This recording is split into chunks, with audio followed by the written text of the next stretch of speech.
Mais il fallait enregistrer, là, les 20 premières minutes, c'est les meilleures, je suis sûr. Oui, et ben c'est... Voilà. C'est raté, ça a planté. T'as raté? J'avais pas Il n'est pas appuyé sur enregistrer.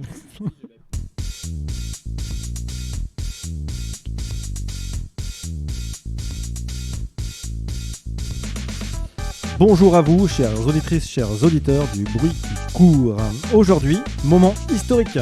Mes collaborateurs m'ont fait confiance. Et oui, c'est la fameuse épreuve du feu. Pour la première fois, ils me laissent l'honneur d'ouvrir cette émission. J'espère que je vais enfin réussir à décrocher mon stage. Allez, on y croit, on démarre.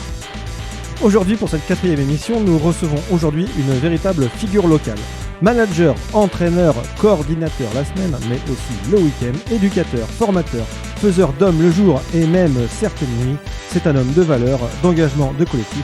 Aujourd'hui, on va parler leadership, transmission, cohésion et peut-être même avoir des révélations sur ce qui se passe dans un vestiaire ou à la 3e mi-temps. Merci d'accueillir Vincent. Ouais, on applaudit. Évidemment, je ne suis pas seul, je suis entouré de mes 2 mentors en matière d'émissions radiophoniques. Bonjour Flo. Bonjour Mathieu. Bonjour Vince. Salut Mathieu. C'est bien que tu le reconnaisses quand même. Ouais, alors Vincent. Moi, pas Bienvenue. bonjour, moi. Bonjour, bah si, Voilà. on t'a dit Bonjour, bonjour tout à l'heure. Vincent. Merci. Ah, Bonjour d'accord. Vincent. Bonjour, messieurs. Comment vas-tu? Impec. Impec. Alors Vincent, on va commencer directement dans le dur. Ici, on a une tradition. On commence toujours par un texte à trous. Et bien sûr, bah, tu n'as pas échappé à la règle. Donc je vais commencer des phrases. Il va falloir que tu répondes du tac au tac. Spontanément. Exactement. C'est dur. Est-ce que tu es prêt? Oh, le bordel. Oui, C'est parti. Donc, allez. bonjour Vincent. Dans une équipe de foot, le meilleur poste, c'est... Entraîneur. Si tu devais entraîner un animal au foot, ce serait... Ah, il y a une expression là-dessus. Je peux en parler? Oui, bien sûr, bien sûr. Un lion. Et pourquoi? Non, une gazelle. Alors pourquoi? Attends, repose la question. Si tu devais entraîner un animal au foot, ce serait... Une gazelle. Et pourquoi? Parce que mieux vaut un lion qui entraîne des gazelles qu'une gazelle qui entraîne des lions. Donc toi, t'es un lion. J'étais un lion. J'étais un peu débile quand j'étais plus jeune. Je suis un peu plus posé maintenant. Un Mais, vieux lion. Des fois, j'avais un peu honte de moi quand j'analysais mes prestations sur le côté. Mais quelle énergie! Quelle énergie, tout le temps au taquet. Je me disais, les parents, ils étaient au taquet, même les enfants. Mais des fois, je me disais avec le recul, oh là là. Je suis vraiment allé trop loin. Aujourd'hui, je suis un petit peu plus posé, un peu plus réfléchi. Mais ouais, non, il y a des fois, j'étais vraiment à l'instinct impulsif. Mais quelle énergie pour ceux qui jouaient, même pour les gens qui étaient autour. Donc, mieux vaut être un lion qui entraîne des gazelles qu'une gazelle qui entraîne des lions. Voilà. Très bien, merci pour cette réponse. La qualité que tu recherches chez quelqu'un, c'est... Être authentique. Voilà. On joue pour un jeu, on n'a pas un personnage, c'est authentique. La phrase que tu répètes le plus à tes équipes, c'est quoi? Allez les gars! Non, ça c'est pour chambrer, c'est parce que c'est Marine, ma femme, qui me chambre là-dessus. Non, il n'y a pas qu'aller les gars. Qu'est-ce que je dis comme phrase? Je sais pas. Je travaille énormément là-dessus. Ça, c'est une grosse faiblesse que j'ai. Ça s'appelle les feedbacks, les retours auprès du public. Alors là, les joueurs, parce qu'on en parle de management sportif, mais ça, j'ai des grosses lacunes là-dessus. Alors, on dit qu'il ne faut pas faire trop de négation, plutôt que de dire ne reculez pas, avancez, voilà, notamment avec les petits. Mais quelle est la phrase que je répète? Non, j'en ai pas en fait. J'en ai pas. J'en avais avant. Souvent, on me disait, je mettais des grosses avoinées, puis après, je mettais bien joué derrière. Les parents me disaient ça. Voilà. Démonter un gamin. Démonter, alors positivement, parce que j'ai jamais mis des avoinés comme ça. Mais ouais. Alors, on va dire bien joué, c'était pour dire, allez, t'as entendu ce que je t'ai dit avant, mais bien joué quand même. Voilà. Et donc, ça va un peu répondre à la question. Mais quand un joueur fait une erreur, tu lui dis quoi? Bien joué. Bien joué, ouais. Une avoinée, bien joué. Non, là-dessus. Non, je suis pas terrible là-dessus. Là, je suis vraiment pas terrible là-dessus. Mais non, c'est plus ce qu'on en parlait tout à l'heure là en off, mais c'est plutôt les mimiques et les regards que la parole. Et la dernière question, c'est pour toi, réussir, c'est... Dans ces thématiques-là. C'est transmettre en fait, c'est la transmission en fait. Moi, j'ai jamais parlé de montée, de résultats. Moi, Moi, je fais pas ce truc-là pour des enjeux mathématiques de points. Voilà. Moi, c'est pas ça qui me motive. Donc réussir pour moi, c'est qu'on me parle des années après des anecdotes qui sont passées au sein de l'équipe. Ouais. Qu'on me reconnaisse dans la rue. Je l'ai mis d'ailleurs dans la préparation. C'est que moi, ça me fait sourire parce que j'ai côtoyé. C'est avec toi qu'on en parlait, Mathieu, l'autre fois, parce que à chaque fois qu'on fait une formation, on retrouve quelqu'un qui me connaît parce que j'ai eu son fils ou machin, au truc, voilà. Enfin bref. Et j'ai eu, alors c'est un peu présomptueux de dire des milliers, mais je pense des milliers parce que j'ai commencé en 90, 91. Je m'occupais des catégories au foot, des accueils loisirs, donc ça représente beaucoup de jeunes, moins jeunes. Il y en a à ma droite là. Que j'ai eu. Un illustre joueur de l'US Beaufort. On avait combien d'équipes à l'époque? 5 ou 6? T'étais en 6e, non? Ouais, la 5e. mais par la contre... 6e, il jouait avec les On reconnaît le côté impulsif. Là. Bam, hop, t'as rien demandé, c'est arrivé. Non, mais par contre, pourquoi ils me reconnaissent? Parce que Flo, il peut en témoigner, que les gamins, ils jouent en équipe première et qu'ils soient doués, ou que les gamins viennent découvrir le football vraiment par pur plaisir et qu'ils ont un peu plus de mal avec le ballon. Moi, je m'occupais de tous les joueurs de la même façon. Donc j'avais cette reconnaissance aussi des joueurs de la même façon qu'on soit un très bon joueur ou un joueur avec un peu moins de qualité. Donc au niveau, merci pour les réponses très complètes à ces petites questions. Eh oui, déjà une question, 20 minutes d'émission. Allez. Merci. Mais j'ai quand même oublié une phase importante pour nos auditeurs, nos auditrices, c'est que certains ne te connaissent pas. Est-ce que tu peux te présenter rapidement sur tes fonctions de manager, d'encadrant au sein de ton travail, mais aussi de tes loisirs que tu passes sur le terrain en RB? Alors moi, je suis un pur Beaufortais parce que je suis né à Beaufort, j'habite à Beaufort et je suis dans le tissu associatif depuis longtemps. J'ai commencé moi à entraîner en, je sais plus, l'année 90 ou 91, donc j'avais 16 ou 17 ans. À l'époque, on m'a demandé, comme tout le monde, les premiers pas, il manque du monde pour entraîner des équipes. Je ne savais pas où j'allais m'engager. Je l'ai fait volontiers. Tu étais joueur de foot à ce moment-là? J'étais joueur de foot, ouais. Et ça a tout de suite pris. Donc ça m'a plu énormément. Et malheureusement, mon tuteur, mon référent est parti brutalement pour des raisons personnelles. Voilà, il a quitté le club brutalement. Je me suis retrouvé complètement seul, jeune, mineur, à gérer une catégorie. Donc j'ai mis le pied à l'étrier très très vite. Et j'ai adoré ça tout de suite, quoi. Et en fait, je me suis formé tout seul. J'ai pas eu le choix. Et puis l'été, j'avais l'habitude de faire un peu les travaux agricoles, le maïs et compagnie. Bon, pour un physique, pour aller travailler dans les champs.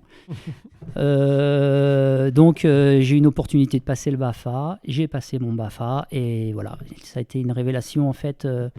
Les premières expériences au club de foot, plus l'encadrement des jeunes l'été, c'était une révélation. Donc, je me suis formé. J'ai placé plusieurs brevets d'État. Okay. Voilà, éducateur sportif. Et voilà, je travaillais dans l'accueil de loisirs dans la collectivité. C'était associatif à l'époque. Et puis, donc, j'ai été recruté à la mairie de Beaufort, avec des contrats aidés. Voilà. Et puis après, j'ai monté toutes les strates.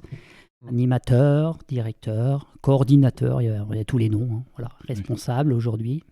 De qui, de quoi, je sais pas, il y en a en face de moi. Est-ce que tu disais dans ta présentation, tu disais là que tu étais l'animateur des directeurs maintenant? Moi, oui, on a parlé avec Flo, ça souvent. Avant, j'étais animateur des enfants et maintenant, je reste animateur des directeurs. C'est toujours là la fibre, en fait. Ouais.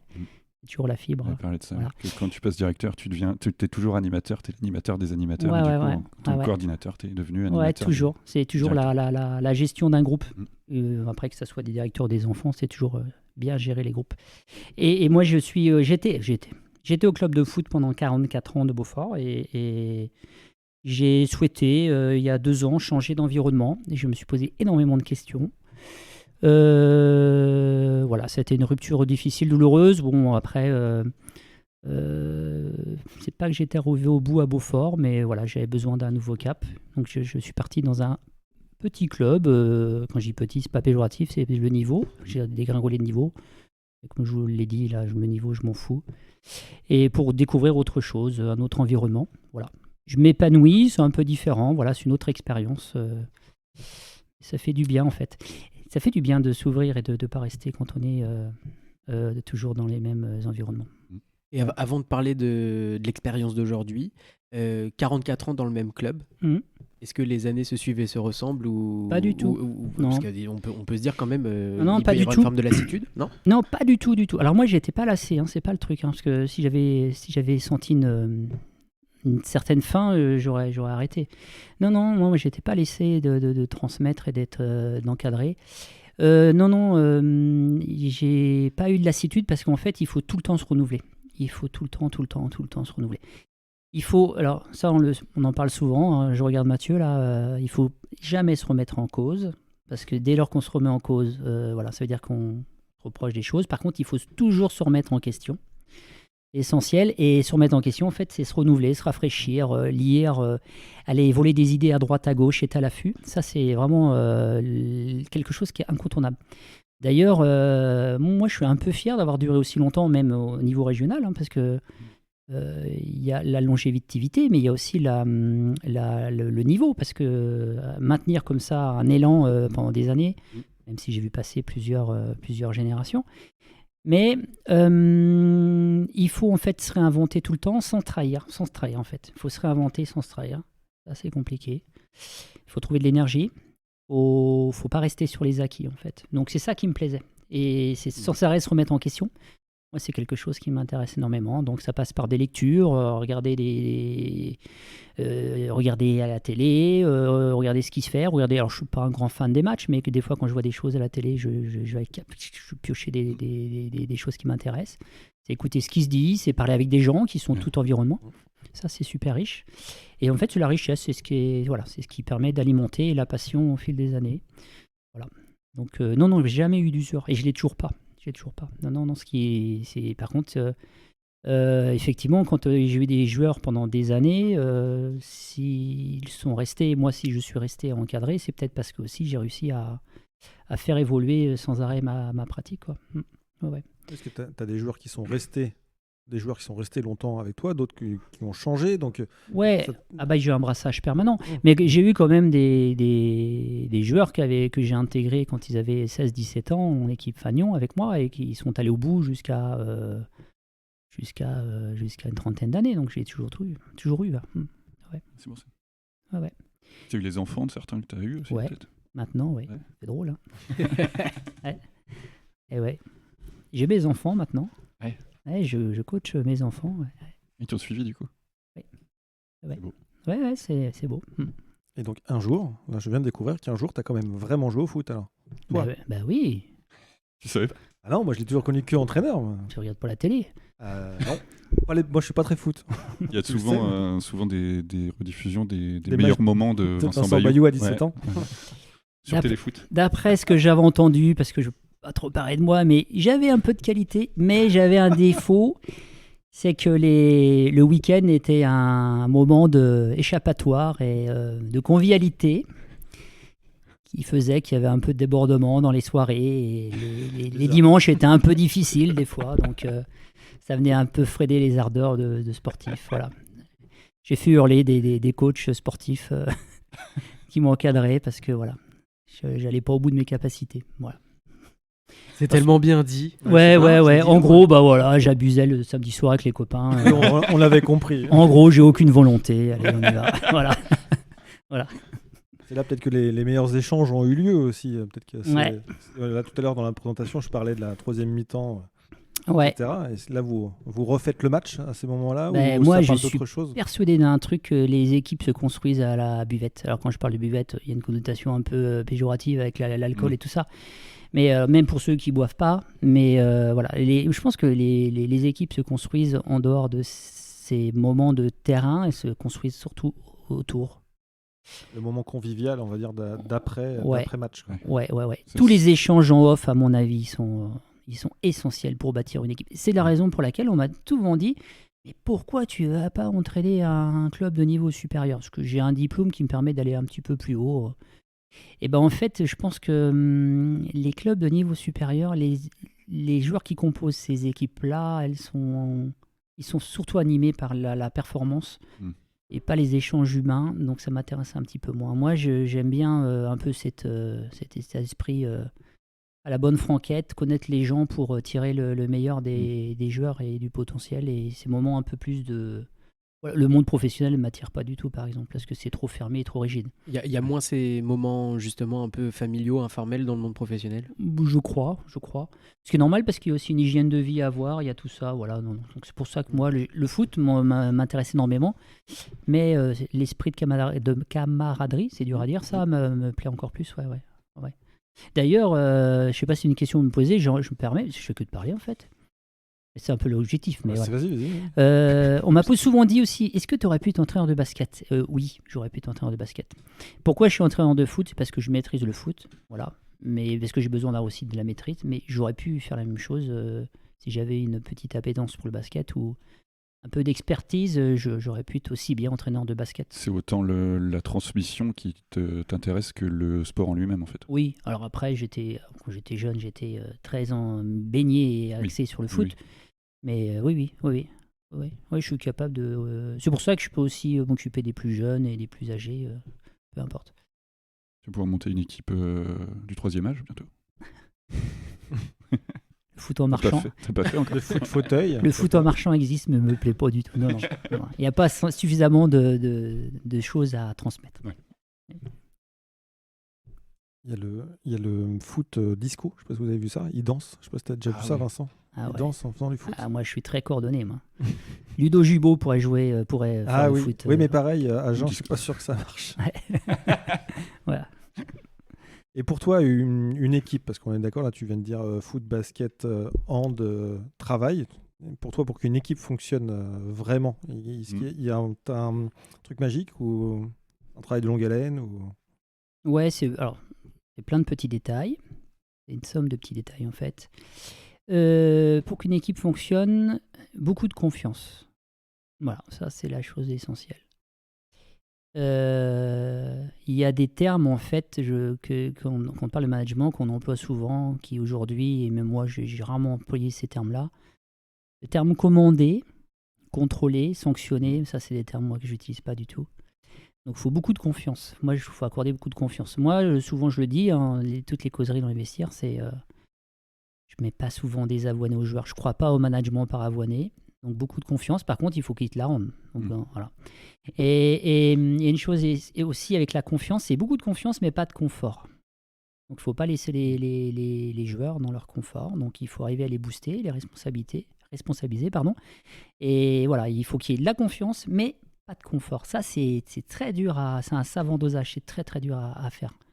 Hein, je te donne ma confiance, mais je te laisse pas dans ton confort. Donc si tu... Voilà. En fait, c'est chacun assume.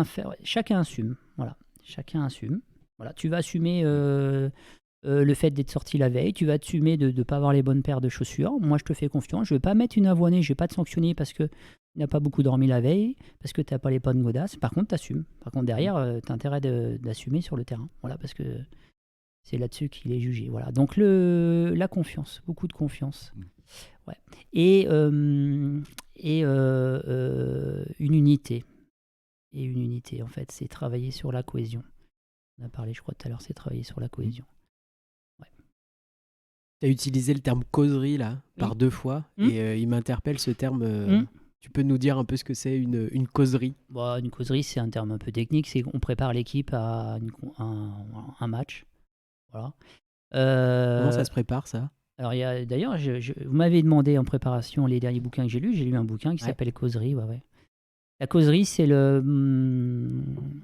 pense que c'est le moment le prépondérant quand tu es entraîneur. Parce que c'est ce qui va conditionner le match, en fait. La causerie, c'est tu prépares, Alors, au-delà des aspects purement tactiques et footballistiques, c'est aussi le booster, en fait. C'est le booster. C'est plus psychologique. Ouais, c'est donner un élan, en fait. C'est donner un élan. Et contrairement à ce qu'on croit, parce qu'on a l'impression que être coach sportif, t'as les clés dans ta poche, t'as les ballons, t'ouvres les vestiaires, c'est un moment que je prépare énormément, moi. Sur le fond et la forme, j'ai fait varier mes causeries, mes visuels. La façon de parler. D'ailleurs, il faut pas être redondant en causerie, donc il faut un peu innover. Et c'est un moment qui se prépare énormément, que je travaille énormément. Et comment tu les prépares? T'écris, t'imagines, tu fais tout alors en fait, une causerie, en fait, c'est de match à match. Donc, préparer une causerie pour le match dans 3 semaines, c'est une connerie. C'est le match prochain. Je note, moi, sur des choses que j'ai perçues dans la semaine. Et après, je fais un visuel que j'envoie aux joueurs, là, aujourd'hui, avant le match. Et puis après, ça, c'est bien, parce que tu as la base, ton repère écrit. Mais le plus dur, c'est comment tu l'animes, ta causerie. Et c'est la façon de transmettre le message qui est plus important. Voilà. Et bien souvent, quand on est bon en causerie, on le sait avant le match que ça va bien démarrer. Il y a des fois, on est un peu mou, on n'est pas top, on dit « Wow, j'ai pas été terrible là-dessus ». Ouais, on le sent, je le sens. Et pour moi, c'est un déclencheur, ouais, c'est vraiment un déclencheur qui se prépare à la fois sur la forme et sur le fond. Et il y en a qui répètent avant, un peu comme un jeu d'acteur. Il y en a qui répètent leur causerie. Moi, je pense pas. Non, parce qu'il faut vraiment être spontané. Après, c'est un exercice qui est très difficile parce qu'il faut se mettre dans la tête tout ce que je veux dire. Il faut pas oublier des choses. Ouais. Et il faut la bonne tournure, les bons mots et le ton. Voilà. Et le moment. Donc c'est très subtil. Oui, c'est ça, il y a peut-être un ordre, une sorte de logique finalement dans le propos. Ouais, c'est hyper subtil. Et des fois, il ne faut pas être trop fort, il ne faut pas être trop mou, il faut voir un peu, et il faut interagir, parce qu'il faut regarder un peu la tronche des joueurs. Il faut interagir, donc c'est un moment qui est difficile. Il y a une petite part d'improvisation. Tu fais comment? Toi, t'écris pas ton texte, tu notes des mots-clés? Les mots. Ouais, et tu sais, moi je mets ça souvent dans mes trucs. L'improvisation, c'est lorsqu'on y pense tout le temps. Oui. Donc en fait, improviser, tu peux improviser quand tu as tout déjà dans la tête. C'est ça. C'est improviser sans être improvisé, parce que même si tu n'as rien écrit, tu as déjà préparé plein de choses mentalement. Tu y réfléchis depuis une semaine et maintenant tu es conditionné à faire ça. Il y a des leviers psychologiques, il y a des leviers. Et puis après, il faut que les joueurs ils sachent aussi, c'est des repères pour les joueurs, il faut qu'ils sachent qu'est-ce qu'on attend d'eux. Voilà. Et une chose aussi essentielle, c'est qu'il faut jamais faire les mêmes. Parce que si tu es dans les vestiaires, imagine, moi j'étais à Beaufort pendant des années, si je refais toujours les mêmes causeries, ils vont dire oh, putain, on sait qu'il va dire ça, machin. Voilà. Donc il faut un peu être innovant. Donc, je me souviens en 2000, il nous l'avait déjà fait. Non, mais c'est un exercice qui est très, très, très, très dur, mais qui est passionnant à faire. Voilà. J'imagine. Et pourtant, je ne suis pas un bon acteur, je suis nul à chier. C'est pour ça que c'est parce que le théâtre, en fait, tu récites quelque chose. Moi, je transmets, c'est la différence. C'est spontané, t'es un acteur spontané. Non, mais je transmets. Tu pourrais faire de l'impro. Non, plus, je suis nul. Parce que l'impro, il faut régir par rapport à un contexte, alors que moi, j'ai là-bas ma base, tout ce que je veux dire, et je sais quand je vais le dire, voilà. Non. Très bien, on va faire un petit break, on va passer alors. Il n'y aura pas de chronique vrai ou faux. Désolé. Oh non, on est tous très déçus. Vous n'aurez pas la réponse de. Alors, parce que normalement, oui, c'est normalement Vincent. Moi, je regarde. J'écoute l'émission tout le temps, donc je suis déçu. Vous n'aurez pas la réponse de est-ce que en utilisant un oignon, on peut dégivrer. Tu peux donner la réponse quand même. Non, je la donnerai le mois prochain. Ah oui, ok. Bah oui. C'est tous les mois vos émissions. Eh oui. On voit que tu couperas ça. Non, c'est très bien. C'est bien ça. Ouais. J'aime bien. Et donc là, je vais plutôt laisser la place à Vence.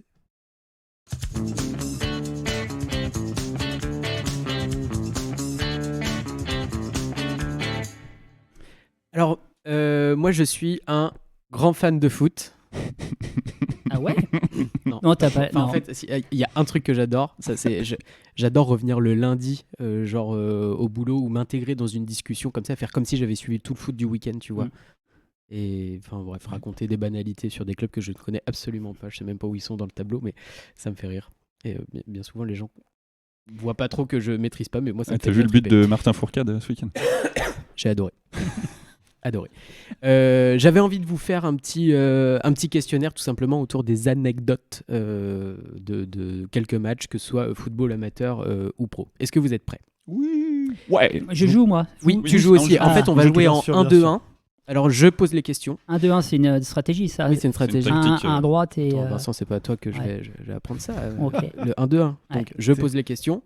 Comme tu es très fort, tu vas répondre tout seul contre l'équipe de deux, Flo et Mathieu. On va innover un petit peu. On est OK? OK. On va le défendre. Alors, première question. Le dimanche 24 novembre dernier était un après-midi assez prometteur pour le club de Ruffiac-Malestroit, qui est un club de Régional 2, comme tout le monde le sait, dans le Morbihan, qui s'apprêtait à accueillir le club de Bru. un dimanche de foot, quoi. Mais à votre avis, qu'est-ce qui s'est passé de si spécial ce jour-là ? 3 possibilités de réponse. Il y a forcément une de bonne. Soit le match a été enflammé par un COP de supporters tout à fait surprise. Réponse A. Réponse B, le match a dû être annulé en raison d'une migration d'oiseaux protégés. Oui, la LPO a sévi. Ou alors, réponse C, 2 commentateurs professionnels ont couvert le match. ABC, qui répond en premier ? C'est pas les oiseaux, parce que les footballeurs, ils s'en foutent. Vas-y, Vincent. Moi, je dirais C, parce que de mémoire, c'est un week-end de Coupe de France, et il me semble que la fédération, elle couvre des matchs Coupe de France comme des matchs professionnels, donc peut-être que c'est un match qui a été couvert de Coupe de France, de la même façon que des clubs professionnels. Exactement. Et ben, moi, je dis pareil que Vincent. Ouais. Non, mais alors, j'ai pas le droit, trop c'est tard. C'est facile pour toi. Parce que je trouve que la réflexion est très pertinente. Non, mais elle est très très bonne. Alors, moi, je m'y connais pas du tout, mais Jean-Charles Sabatier, Patrick Guillou, c'est peut-être 2 noms qui te. Ah oui. Voilà. Et ben, ce sont eux qui ont couvert le match, effectivement. C'est beau. Puisque l'objectif, c'est de promouvoir le match, enfin le football amateur en tout cas. Et ça devait être un match de Coupe de France. J'ai noté match de championnat. Ah merde. Deuxième question. À l'occasion d'un match de Coupe du Monde, l'équipe de France a dû se résoudre à jouer en portant une autre couleur de maillot que celle qu'on connaît habituellement. Il s'agissait d'un France-Hongrie. Mais à votre avis, pour quelle raison ? Réponse A, un simple problème de communication. Réponse B, un dégât des eaux à l'hôtel qui fait que le jeune maillot était inutilisable. Ou réponse C, un malheureux oubli des maillots. Vincent a l'air d'avoir la réponse. Moi, je crois que je la connais. En plus, je crois que la couleur des maillots, c'était blanc et vert, rayé. Et c'était en Coupe du Monde, et ils avaient oublié les maillots. Donc, ils ont pris les maillots du club local, c'est pas ça ? Ouais, c'est à peu près ça. En fait, y a un fax qui est arrivé à l'époque. Alors, j'ai noté ce 78, c'était en 78. Ouais, la Coupe du Monde, ouais. J'étais né, moi, par contre. Et le fax n'a pas été considéré. En 78, par... personne n'était né. Moi, j'étais né. Pardon, papy. Bon, t'as raison. C'est ça. 2-0. Hein. Vincent est en train de mener le match. Ouais, mais il répond en premier aussi. Donc. Ouais, c'est ça, on le laisse répondre en premier. Prenez des risques. Il faut qu'on prenne le lead. Oui, il faut renverser la tendance. Contre-attaque. 3e question. Bayonne à la Poisse. En novembre 2025, l'Aviron bayonnais s'apprête à disputer un match. Je ne sais pas lequel. Problème. Le déroulé de ce match aurait pu être compromis. Pour quelle raison, à votre avis ? Réponse A, le bus est tombé en panne. Ça a entraîné un retard important. Réponse B, l'équipe n'a pas tenu compte du changement d'heure dans la nuit de samedi à dimanche. Ou réponse C, le chauffeur de bus s'est tout simplement trompé de ville. Il s'est trompé de ville. Réponse C pour toi, Vincent ? J'en ai aucune idée. Il a confondu et il n'est pas allé dans le bon... Ouais, mais je dirais un peu ça. Eh ben non, le bus est tombé en panne. Non, on n'en est pas à ce niveau de conneries, bien heureusement. C'était un match contre l'US Granville, donc il fallait aller jusque dans le nord si je ne me trompe pas, et du coup il y a eu gros retard ce jour-là. Non, c'est arrivé, mais je crois que c'est un groupe de supporters qui avait fait ça. Quoi, qui s'était trompé de ville. Genre ils ont mis dans le GPS, c'est pareil, ils étaient en car, ils avaient mis dans le GPS le nom de la ville, et en fait il y a plusieurs villes qui ont le même nom en France, et du coup ils sont pas allés au bon endroit. Moi je peux raconter une anecdote là-dessus. D'ailleurs, ça t'est arrivé ? Non, mais notre collègue de travail, Yanis, qui était aussi coach d'un club à côté de chez nous, en Dard, il jouait contre Changé, et donc il y a un Changé dans le 72 et un Changé dans le 53. Et ben il y a la moitié de l'équipe qui était dans le 53, la moitié de l'équipe dans le 72. C'est pratique ça. Voilà. Donc c'est arrivé il n'y a pas si longtemps. Voilà. On aurait pu dire qu'ils auraient pu changer de nom. Ça aurait été pas mal, vraiment. Bravo. J'adore ce regard. Non, mais Bon on coupe. Voilà. Non, celle-là on va la garder. Ça c'est cadeau. Dernière question. Donc je suis sûr de gagner du coup. Bah oui. Ok. Oui. Quoique la dernière. Bonus. Vincent, tu nous expliquais tout à l'heure qu'on fait pas ça pour gagner. C'est vrai. Oui, mais là apparemment il a pas envie d'autre chose. Bizarrement, mais il aime pas perdre. Ce qu'il dit et ce qu'il fait. Oui. Allez. Alors, dernière question. En Vendée, un collectif nommé Supercopter. Pardon, déjà ça me fait trop rire. Choisit 2 dimanches par saison un club de foot amateur pour aller y mettre le feu et supporter les joueurs même s'ils ne les connaissent pas. Fumigène, chant, maquillage, tout est fait pour marquer les esprits et mettre la plus grosse ambiance possible dans le stade. Mais à votre avis, comment choisissent-ils le club en question ? Réponse A, ils utilisent le site ou.com qui permet de tirer un lieu au hasard dans toute la France. Réponse B, ils lancent une fléchette sur une carte de France. Réponse C, ils lancent un vote à leurs abonnés sur Instagram. B, le ou.com. Allez, moi je dis le C parce que comme ça, chacun, il y en a un qui a raison. Beau. Et c'est Flo qui a gagné et qui sauve l'honneur. Félicitations. C'est fléchette. Alors en fait, c'est même pas sur la carte de France, c'est plutôt sur la carte de Vendée. Ouais, c'est ça. Souvent, il s'agit d'un match tout à fait classique, un match, j'ai envie de dire, un petit peu de district, sur un club qui est peu animé. Et donc, les joueurs rentrent sur le terrain et là, ils découvrent une ambiance absolument de... Les vidéos sont magiques, parce qu'ils arrivent tout discrètement, ils sont une centaine, ils arrivent tout discrètement, ils s'installent dans les tribunes, mais en faisant en sorte de ne pas faire de bruit. Et quand les joueurs sortent du vestiaire, et là, il y a 100 personnes qui sont là à les acclamer. C'est incroyable. Ouais, j'avais vu les images. Ouais. Je pense que pour les joueurs, ça doit être un truc de fou. Ben justement, je vous propose qu'on fasse partager un petit moment à ceux qui nous écoutent.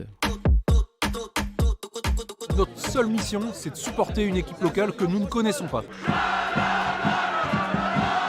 C'est génial. C'est trop bien.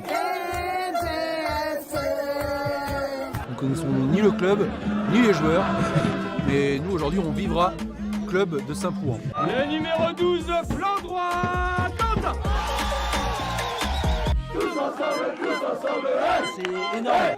Ça, c'est un souvenir que j'ai 32 ans, je vais pas jouer encore 10 ans. Des moments comme ça, c'est inoubliable. C'est un truc de baiser. On va tous reprendre nos chemins, nos vies. La suite, c'est surprise, plaisir, loisir, que du bonheur.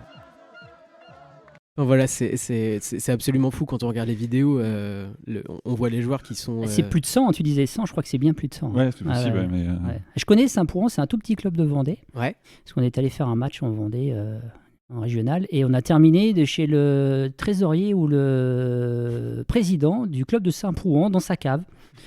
Pourquoi, on ne sait pas. Mais voilà, après un match, on partait en minibus, on n'avait pas d'heure pour rentrer et on a fini chez un gars de Saint-Prouan dans sa cave. Voilà. Donc c'est un tout petit club. Tout petit club, je crois, vraiment un club des 3, des 4, je crois. Voilà. Donc ça doit être une belle expérience. Ouais.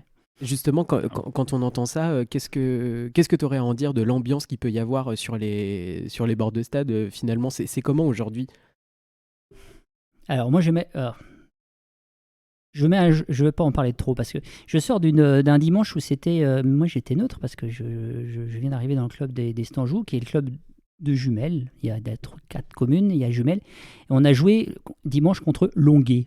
Il faut savoir que Longuet Jumelles, oui. Une commune, 2 clubs, une aberration pour moi. Voilà. Donc, mon expérience de dimanche dernier, elle est pas très chouette en fait. Parce que bon, même s'il n'y a pas eu de débordement, mais je viens pas au foot pour ça. Ouais. Ça ternit un peu l'image du foot amateur. Voilà, un peu... Alors il y en a qui s'en amusent, moi je trouve pas ça très drôle. Voilà. Non, le match, le football départemental, aujourd'hui, avant c'était la sortie locale du dimanche. Il y avait un engagement, on arrivait à se reconnaître en fait dans l'équipe. Aujourd'hui c'est moins flagrant, ce qui fait que les bords de stade sont un peu désertés à notre niveau. Ils sont un peu désertés. Il y a beaucoup moins d'ambiance qu'avant. Avant, il y avait une ferveur parce qu'il y avait tout ce qui était derby. Maintenant, avec les regroupements de communes, les clubs se sont rassemblés. Il y a un petit peu moins ça. Voilà. Donc, il y a un peu moins le folklore. Sauf le match de dimanche. Voilà. Le match de dimanche, par exemple, il y avait 100 à 150 personnes de chaque côté pour un petit match. Voilà. Mais après, je préfère ce que j'ai entendu avant. Voilà. C'est un peu léger que ce que j'ai vécu dimanche, même si ça n'a pas énormément dérivé, mais c'est pas ça qui m'anime dans le football en tout cas. Voilà. Mais la plupart du temps, ça se passe bien. Oui, quand même. Il n'y a pas grand monde. Hein. Oui, non, mais je veux dire, des moments où la friction, c'est quand même... Non, c'est très rare. Non. Mais ce qui est dommage, c'est que les gens retiennent ça. On retient des choses comme ça qui arrivent de manière ponctuelle. Ouais. Moi, je me souviens quand j'étais gamin, mon père jouait à Jarzé, au foot à Jarzé, et c'était vraiment une bande de copains. Tu connais ? Ah oui. Oui, bon. Donc, bref, il était là-bas, et je me souviens que le dimanche, effectivement, on y allait avec ma mère. On emmenait les vélos, on retrouvait les copains et tout. Et je sais pas, mais à ton avis, qu'est-ce qui fait un petit peu que ça s'est perdu, ce réflexe, ne serait-ce que d'aller voir papa, maman qui joue. Déjà, il n'y a plus le sentiment d'appartenance. Hein. Avant, il y avait l'appartenance, tu habitais dans la commune, tu es club de foot. Ouais. Peu importe le contexte, peu importe le niveau. Maintenant, les jeunes sont un peu plus volatiles. C'est-à-dire que, de manière un peu c'était très réducteur, mais les garçons faisaient du foot, les filles faisaient de la gym à l'époque, parce qu'il n'y avait pas autant de propositions. Il y a moins le sentiment d'appartenance au club. Et puis surtout, il y a tellement de propositions aujourd'hui que voilà, il y a une telle ouverture que on n'a pas envie d'aller au foot le dimanche. Oui, aussi. Alors qu'avant, c'était une sortie, ouais. Ouais, c'était la sortie. C'était la sortie familiale. Venir encourager papa qui jouait. Il y avait les papis, mamies. Ouais. Moi, j'ai connu ça. Bon, vous avez dû comprendre tout à l'heure que j'ai été né dans les années 70, donc j'ai connu ça.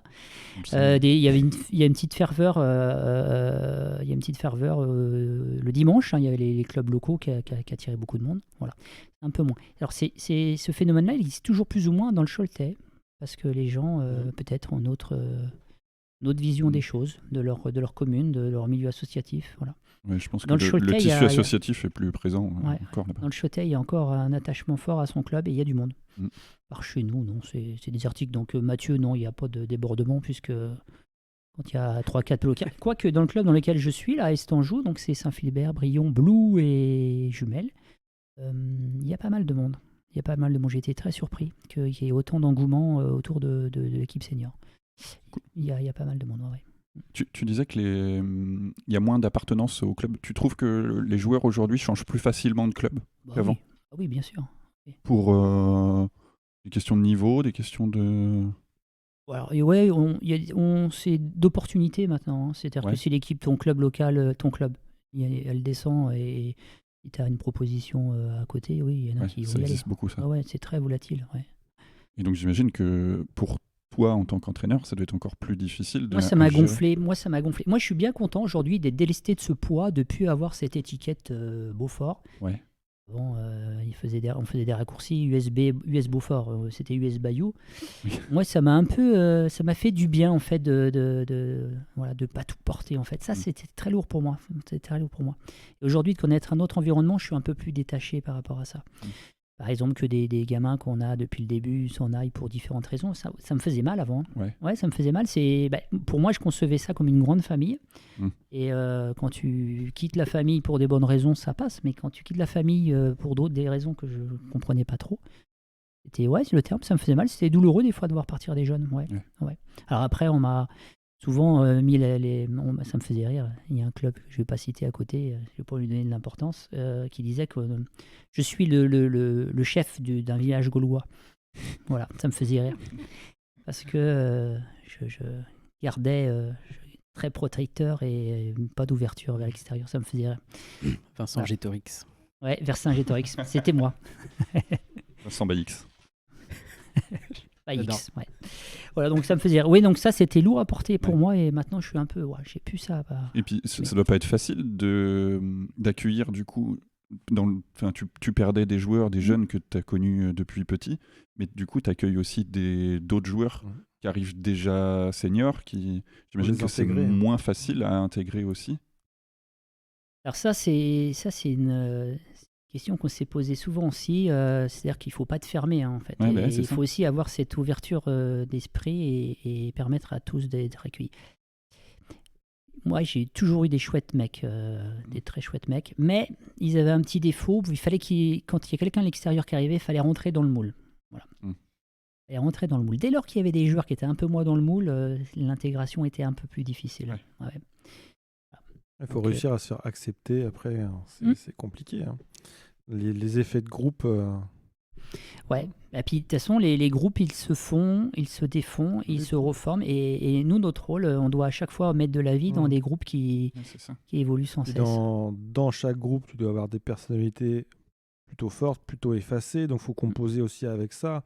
J'imagine que des fois, il y a peut-être eu des tensions aussi au sein de l'équipe ou du groupe. Comment toi, comment tu gères ça en tant que coach ? Alors, il y en a toujours eu. Alors, par contre, moi, j'ai eu je sais pas si c'est la chance, je sais pas si c'est le terme, mais j'ai jamais eu de problème. Moi, alors, des fois, il y a eu un petit peu des parasites, il y avait un peu des embrouilles. Moi, j'ai jamais eu de choses qui ont débordé avec les joueurs. Jamais une seule fois. Voilà. Parce que je pense que ça s'anticipe, ça se sent un peu. Faut connaître les gens. Faut pas voir que le joueur, faut aussi voir l'homme. L'homme, c'est un grand mot, mais c'est pas que le joueur en fait. Il ne faut pas avoir uniquement la personne qui porte le maillot, c'est T'as pas eu l'individu besoin, dans son ensemble. Ça s'anticipe. de faire de la gestion de conflit, quoi. T'as pas eu besoin de Pas beaucoup, non. réussir à voir Non. le truc venir. Et moi, j'avais aussi la chance, et ça, c'est vraiment une grande richesse, d'avoir des garants et des lieutenants dans mon équipe. Et même si c'est une connotation un peu militaire, lieutenant, mais voilà, c'est dire qu'il y a des gens qui sont un peu garants de la bonne énergie, de la bonne ambiance dans le groupe, et qui s'autorégulent, en fait. Voilà. Ok. En fait, un coach, il doit former des leaders. Un leader crée des leaders, ça je le dis tout le temps. Il ne faut pas avoir peur de perdre des responsabilités et le contrôle, des fois. Il faut le décentraliser, il faut le donner à d'autres qui vont être un peu garants de la bonne ambiance et autoréguler au sein de l'équipe. Ça, voilà. Moi, j'avais vraiment des chouettes types. Ouais. J'ai vraiment des très chouettes types qui m'ont permis de durer, d'ailleurs. Poser la question pourquoi j'ai duré. J'ai vraiment des chouettes types qui à la fois étaient assidus, étaient très conviviaux. Voilà. On a passé des moments... j'ai fait des mardis, jeudis où je regardais ma montre, il était 2-3 heures du matin. Voilà. On a des échanges qui traînaient, voilà. Et puis surtout, c'était des bons joueurs aussi. Et en plus, ils mettaient des très bonnes ondes et des bonnes énergies au sein du groupe qui après s'autorégulaient. Voilà. Donc moi, non, j'ai jamais connu de véritables problèmes ou de tensions. Je pense que si j'avais ça un jour, je pense que je me prendrais une claque et j'arrêterais, je crois. Je pense que ça pourrait être un élément qui me ferait arrêter. Je viens pas entraîner pour régler des problèmes. Ouais. Donc, je pense que si un jour j'avais vraiment un gros souci, je pense que c'est vraiment quelque chose qui pourrait me faire arrêter. Voilà. Très bien. Transition, là, on va peut-être plus passer maintenant la parole à Flo, qui va enchaîner avec la chronique. Il est arrivé le moment tant attendu de la chronique surprise. Mais quel beau jingle. C'est beau, hein? Ouais, de toute beauté. Je vais essayer d'en créer des nouveaux encore pour les prochaines. On adore. Vincent, mon cher Vincent. Vincent? Je crois que c'était Vincent. Non, c'est Vincent. Ça fait combien de temps qu'on se connaît? Ça fait au moins depuis le siècle dernier. Oui. Un temps où la France n'était pas encore championne du monde de football. Ouais. Tiens d'ailleurs, du coup, c'est un domaine que tu connais un peu, le football. On en a parlé tout à l'heure. Tu maîtrises. Pas tout, mais un peu, oui. Moi, j'aime bien parler de foot. Mais bon, t'as bien compris qu'avec les copains, là, c'est pas trop leur truc, quoi. Non, les gars, là, ils sont pas trop foot. Moi qui écoutais toutes les émissions d'avant, ça parlait. Et là, dès que c'est foot, alors là, rien du tout. Hein. Il y en a un qui a dit, on n'est pas sur France Inter, gna gna gna gna gna. Bah, justement, on a le droit de parler de foot, ok? Aujourd'hui, on va parler foot. Je connais pas France Inter, Vincent. Moi, Mathieu m'a invité pour parler management, pas foot. Hein. Et ben moi, j'ai envie de parler de foot, Okay. avec toi, justement. Okay. Parce qu'il y en a un, il croit que Sébastien Loeb, il est ballon d'or, et que Roger Federer, il est deuxième ligne au PSG, alors que l'autre, il pense que Didier Morville, c'est le cousin de Didier Deschamps, et que Joe Star a créé le club de Saint-Ouen, le Red Star. Bon, faut dire que c'est un peu technique, comme Neymar. Je précise que Didier Morville et Joe Star, c'est la même personne. Fallait l'avoir. Mais bon, je vois que la chanson, c'est pas trop votre truc non plus. Si, on adore. Parce qu'on peut continuer à parler chanson et musique, et football, mais je suis pas sûr que Jean-Pierre François, vous l'ayez non plus. Non, alors c'est pas parce qu'il a un prénom comme nom de famille que c'est un tueur en série. Ouais. Je vous vois venir. Au contraire, il chantait « Je te survivrai ». Vous connaissez sûrement cette chanson. Sûr. Évidemment. Donc il y en a des gens qui ont un prénom comme nom de famille qui s'en sortent. Thierry Henry, Michael Sylvestre, Jérémy Mathieu. Des gens bien. Mathieu, tiens, ça t'a réveillé quand j'ai dit ton prénom. Je m'arrête là, sinon Vence va finir comme Vinnie Jones. J'espère que tu l'as, Vincent. Non. Même pas? Tu vois pas? Non. Roy Keane? Non, j'écoute pas le... T'écoutes pas la chronique? Merci. Et Mathieu va finir comme Zizou en 2006. Il va mettre un coup de boule. Non, pas ça, pas maintenant, pas après tout ce que t'as fait. Cette chronique, ça commence à ressembler à un match de l'équipe de France. J'ai la possession, mais ça va jamais au fond. Du coup, c'est bien beau de citer des noms de joueurs comme ça. Mais moi, ce que je voulais savoir, là où je voulais en venir, c'est surtout, toi, quel serait ton 11 de rêve à toi, Vincent, en tant qu'entraîneur? De Beaufort. Ton 11 de rêve de tous les temps, de tout. Je veux pas parler des joueurs que personne ne connaît. Déjà qu'il n'y a pas beaucoup de monde qui écoute, alors... Si, il y a des gens qui aiment le foot qui nous écoutent. Et moi, ça m'intéresse de savoir. Je vais essayer de mettre des joueurs connus. Mais non. Ah. Si tu me laisses un peu de temps, je peux te faire l'équipe de rêve, mais faut qu'il y ait un truc qui se passe, un jingle en attendant, quoi. Ouais. On la refera après. Comme ça, spontanément, j'aurais du mal à te ressortir une équipe comme ça de rêve. Ouais. Des joueurs. Des noms de joueurs qui t'ont marqué. Si tu me dis des noms de joueurs, je vais dire si je les aime ou pas. Platini. Ouais, j'aime bien. Bah oui, c'est ma génération. Bah ça. ouais. Bah oui. Zidane? Non. Griezmann? Oui. Pourquoi non, Zidane? Parce que on en fait trop avec lui. Puis ça me gonfle un peu le fait là, l'équipe de France, ça me gonfle un peu. Ouais. Voilà. Et puis je trouve que c'est facile de choisir ses équipes. Ouais. Ça me gonfle un peu.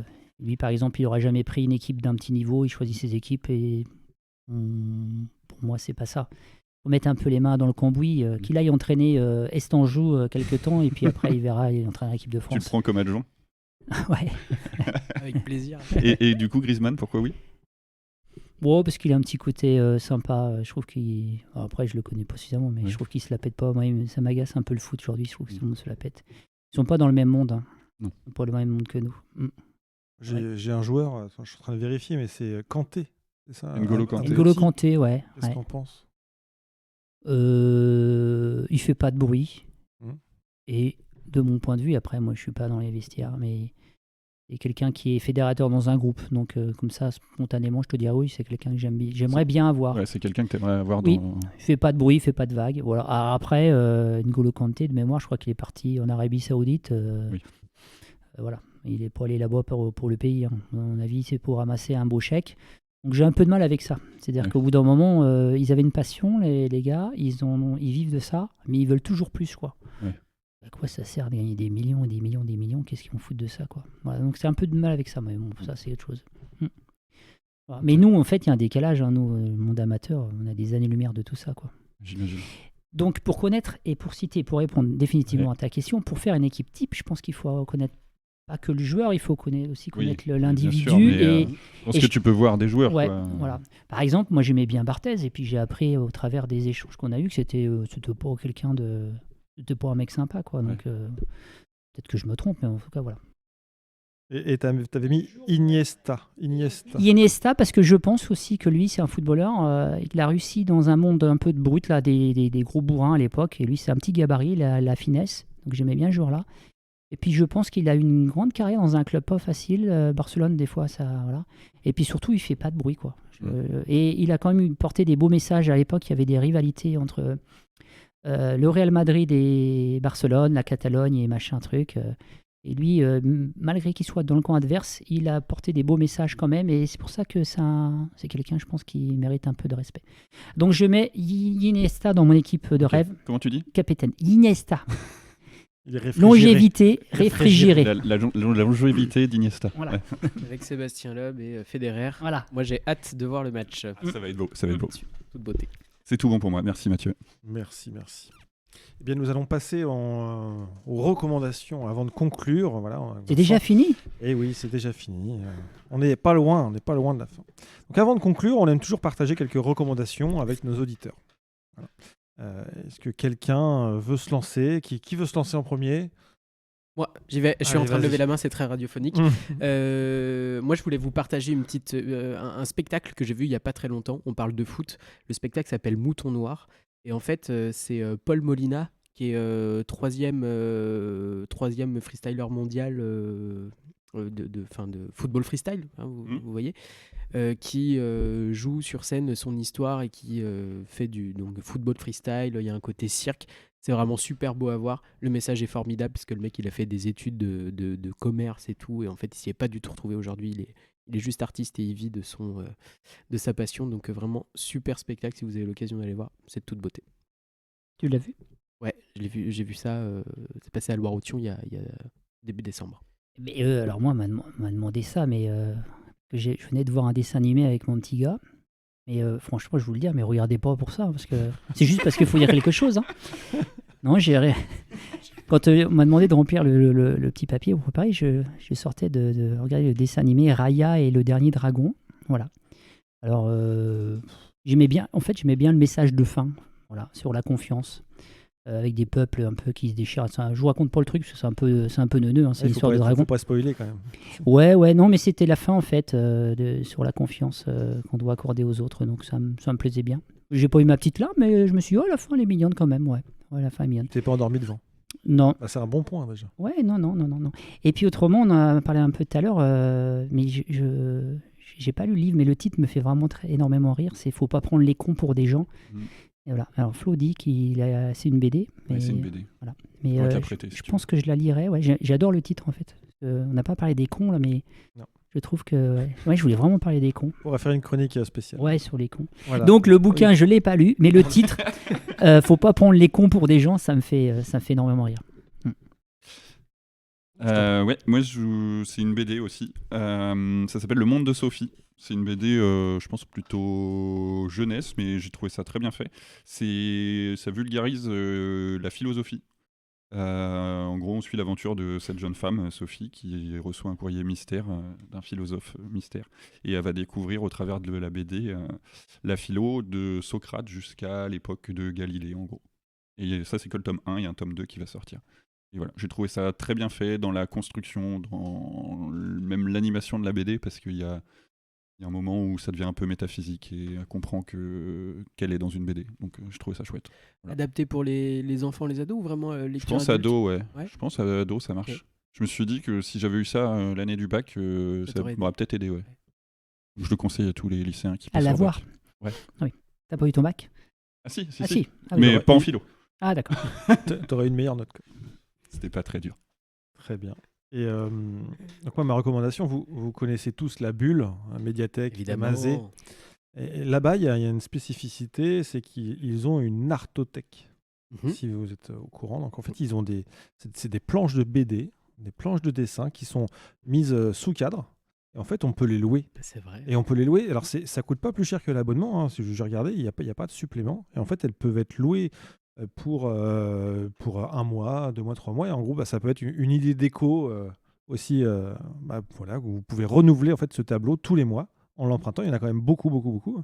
Et ça peut être intéressant si vous cherchez une idée déco locale pas chère. Allez à la Bulle. C'est l'endroit. T'en as déjà pris? Eh bien non. Ouais. T'aimerais bien? J'aimerais bien, mais à la maison, c'est pas moi qui gère la déco et on m'a dit non. Mais par contre, je pensais plutôt dans la chambre le bon de mon dessinateur de fils. Donc pour conclure, cette petite conclusion, merci Vincent pour ce moment d'échange. C'était vraiment sympa de parler avec toi et d'entendre ton point de vue sur la gestion du collectif au niveau du foot. Merci aussi à Flo et Vince, mes mentors, pour avoir fait de moi ce que je suis, radiophoniquement. J'espère que ça va compter dans mon dossier de stage. Et merci à vous, chers auditeurs, chères auditrices, d'avoir été avec nous. J'espère que ces échanges vous ont plu. Voilà, c'est la fin de cette 4e émission de Un bruit qui court. Merci encore Vincent, Flo, Vince. À bientôt. Il y a un contrat ou pas? On est payé ou pas? Non. Moi j'ai hâte de lire son rapport de stage.